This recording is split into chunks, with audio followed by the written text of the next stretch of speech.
안녕하십니까. 1월 25일 화요일 영국의 소리방송 빅태안입니다. 오늘 첫 소식은 보리스 수상 파티게이트 조사 결과 파티가 한 번 더 있었다라는 소식입니다. 영어로 civil servant라고 하면 영국 이외의 국가들에서는 흔히 공무원이라고 번역하고 그렇게 이해하지만 실제로 영국에서는 그런 개념이 아닙니다. 영국의 civil servant는 내각으로 구성된 여왕 폐하의 정부를 지원하는 왕실 소속의 직원들을 가리키는 말입니다. 그들이 고용되거나 계약을 맺는 곳은 내각의 캐비넷 오피스, 즉 한국의 총무처와 같은 곳입니다만 이들은 각 분야의 전문인들로서 정치적으로는 완전히 독립되어 있는 사람들입니다. 현재 영국의 시블 서번트의 영역에 속하는 공무원은 43만 명가량 있습니다. 그들은 내각 중 총무처 장관실과 계약을 하지만 정치적 성향이 없습니다. 내각의 직원들은 정치적 사람들이기 때문에 그들은 시블 서번트라고 부르지 않습니다. 그렇다고 해서 이들이 맡은 일을 황실에 보고하는 것은 아닙니다. 이들이 독립된 보고서를 내놓으면 의회에서 보고가 되고 의원들은 그것을 바탕으로 최종 결심을 하게 됩니다. 오늘 제가 이런 긴 설명을 드린 이유가 있습니다. 최근 보리스 수상이 2020년 5월 20일 팬데믹 록다운 기간 중에 관저 정원에서 파티를 하였다 하여서 전염병 규칙을 어긴 수상으로 야당은 물론 토리 내부에서도 사퇴를 요구하는 의원들이 생겨나면서 급기야 야당에선 경찰 조사를 의뢰했습니다. 그러나 경찰은 내용을 접수하고는 정치인들의 파티에 대한 일인데 경찰이 조사할 사안이 아니라며 조사 자체를 회피하자 법조인 출신의 서블 서번트 수 게리 여사에게 진상조사 보고를 요청하였습니다. Prime Minister's birthday on a visit to a school that morning. But later that day it emerged in this very room the Prime Minister's wife and up to 30 others surprised him to celebrate with a birthday cake and singing at a time when indoor social gatherings were banned. I do think that in this saga there have been some quite serious allegations made. Those have been investigated. I don't think that these latest allegations that have been made fit into that category. I think they've gone slightly over the top. But tonight, senior members of the party questioning the PM's ability to carry this. Beth, this breaks my heart. This is damaging for my party. This is damaging for my country. Do you think he should resign? I genuinely hope, Beth, that the Prime Minister takes a long, hard look at the current situation and makes a judgment for himself. I think you're... 임무를 맡은 그녀는 수상 직접 인터뷰를 포함 관련자들을 만나면서 10여일에 걸친 그녀의 조사가 끝나고 리포트가 어제 제출되었습니다.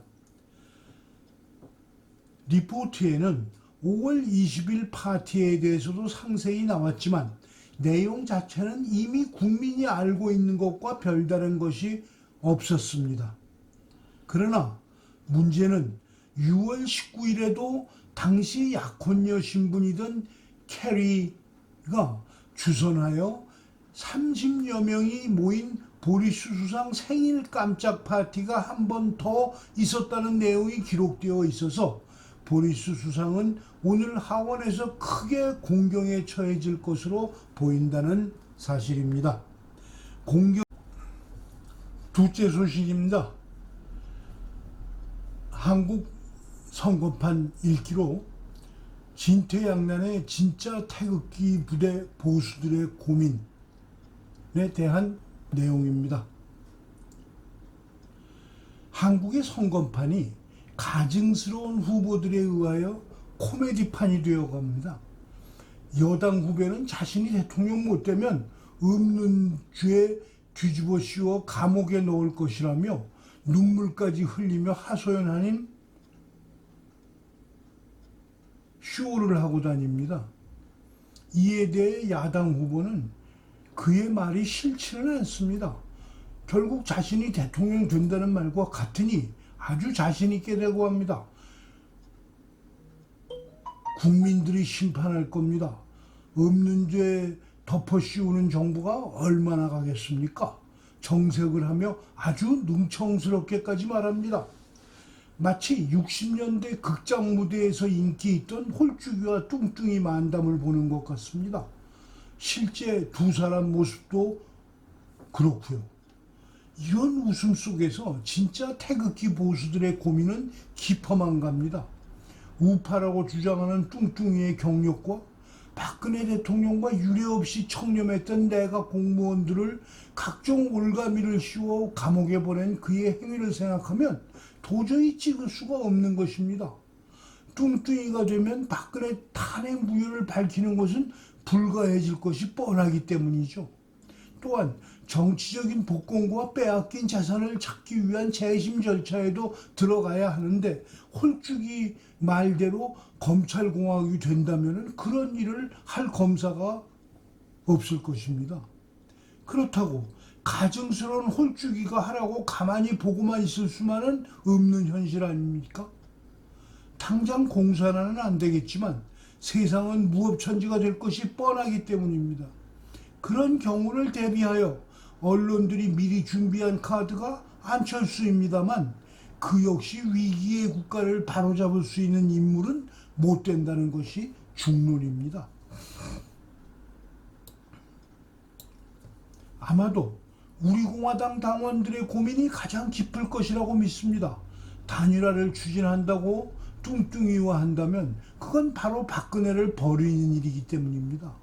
박근혜와는 무관했던 홀쭉이가 되면 계속 박근혜의 명예회복을 위해 대여당 투장을 벌릴 수는 있지만 찬탄파 뚱뚱이가 되면 아예 길이 막히게 될 것이기 때문이죠. 이제 후보 선관위 등록일까지 보름 정도 남았습니다. 그 사이에 대한민국에 운이 있다면 홀쭉이 뚱뚱이 쇼가 내일이라도 끝나고 양당의 후보 모두 교체되는 것입니다.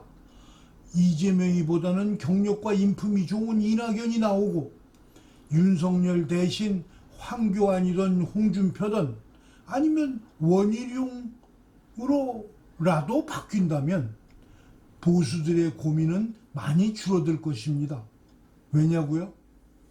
심성 바른 사람들이 지도자가 되어야 국가가 제대로 되기 때문입니다. 오늘 방송을 마치겠습니다. 시청해 주셔서 감사합니다. 내일 또 뵙겠습니다.